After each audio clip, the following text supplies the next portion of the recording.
আজ গ্যাংটকে আমাদের সেকেন্ড দিন। আর আজকের দিনটা আমরা ঠিক করেছিলাম যাব নাথুলা পাস, তার সঙ্গে করব ছাঙ্গু লেক এবং নিউ বাবা মন্দির।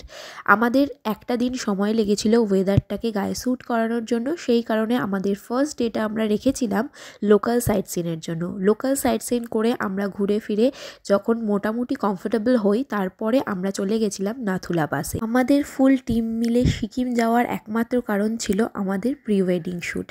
আমার আর শুভজিতের প্রি ওয়েডিংয়ের জন্য আমরা যে জায়গাটাকে চয়েস করেছিলাম সেটা ছিল সিকিম, কারণ সেখানের ওয়েদারের জন্য, এবং আমরা ভেবেছিলাম আশেপাশে বরফও পেয়ে যাব এবং তার সাথে পাহাড়ও।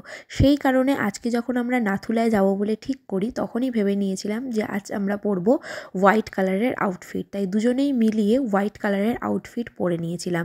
আমি পরেছিলাম ওয়ান পিস, তার সঙ্গে আমি আমার যে প্যারাশুট কাপড়ের ওপরের যে জ্যাকেটটা ছিল সেটা সাথে নিয়েছিলাম। ভেবেছিলাম মোটামুটি শ্যুট করতে পারবো ওয়েদারটাকে।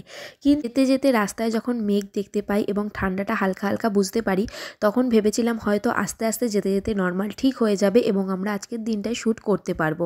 এবং আশেপাশে বরফ দেখে তো সবার মনে একটা আনন্দ হতেই থাকে, এবং স্পেশালি আমার বরফ দেখে খুব ভালো লাগে, কারণ আমার পাহাড়টা খুব পছন্দের। সেই কারণে আমরা ভেবেছিলাম পাহাড়েই শ্যুট করব। তারপর যেখানে আমরা ব্রেকফাস্ট করতে দাঁড়াই, সেখানে মারাত্মক ঠান্ডা, রীতিমতো হাড় কাঁপানি ঠান্ডা, এবং প্রত্যেকে ভেবেছিলাম কিভাবে শ্যুট করব জানি না। সেরকমই কথা, যেরকম যে গেছি ওপরে উঠেছি, ওঠার সাথে সাথে আমাদের প্রত্যেকের অবস্থা এত খারাপ হয়ে যায়। শ্যুট তো অনেক দূরের কথা, উপরে উঠবো কী করে নাথুলায় সেটাই বুঝতে পারছিলাম না। কর্পূর নিয়ে ইভেন আমার লেগেছিল অক্সিজেন নিতে। সেই সমস্ত অক্সিজেন নিয়ে কোনোভাবে আমরা উপরে উঠি এবং চায়না বর্ডার যেটা, সেটাকে দেখে তাড়াতাড়ি গাড়িতে উঠে চলে যাই আমাদের নেক্সট লোকেশন নিউ বাবা মন্দির, এবং সেখানে গিয়েই আমাদের শ্যুটটা চালু করি, কারণ একটা দিন না হলে নষ্ট হতো। ওল্ড বাবা মন্দির যাওয়ার জন্য আমাদের অন্য দিন যেতে হবে, সেই কারণে আমরা ওল্ড বাবা মন্দিরটা করতে পারিনি সেই মুহূর্তে সেকেন্ড দিন, কিন্তু গেছিলাম নিউ বাবা মন্দির এবং সেখানে দাঁড়িয়ে আমাদের শ্যুটগুলোকে শুরু করে দিই। এবং সেখানেও প্রচণ্ড ঠান্ডা, কোনো রকমভাবে শ্যুটটাকে কমপ্লিট করে গাড়িতে উঠে ছাঙ্গু লেকটাকেও আমরা গাড়িতে বসেই দেখি এবং চলে যাই আমাদের হোটেল রুমে।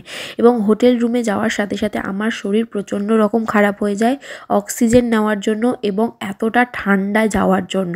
এসে রীতিমতো আমি শুয়ে পড়েছিলাম এবং জ্বর পর্যন্ত এসে গেছিলো। এরপর শুভজিৎ আমাকে গরম জল এনে দেয় এবং সেটাতে আমি পা চুবিয়ে রাখি। তারপর কিছুটা শরীর কমফোর্টেবল হয় এবং শরীর আস্তে আস্তে ঠিক হতে থাকে। আর তার সঙ্গে আমাকে করে দেয় গরম গরম লিকার চা, সেটাও আমি খেয়ে কিছুটা কমফোর্টেবল হলে তারপর আবার আমরা বেরিয়ে পড়ি এমজি মার্গ। আজকের দিনটা আমাদের খুব টাফ গেছে, কারণ প্রত্যেকেই অসুস্থ হয়ে যাচ্ছিলাম। শুভজিৎ ছিল বলে আমি সুস্থ মতো রুমে ফিরতে পেরেছি। তো চলো, নেক্সট ভিডিও আসছে খুব তাড়াতাড়ি। কেমন লাগলো জানিও। আজকের মতো বাই।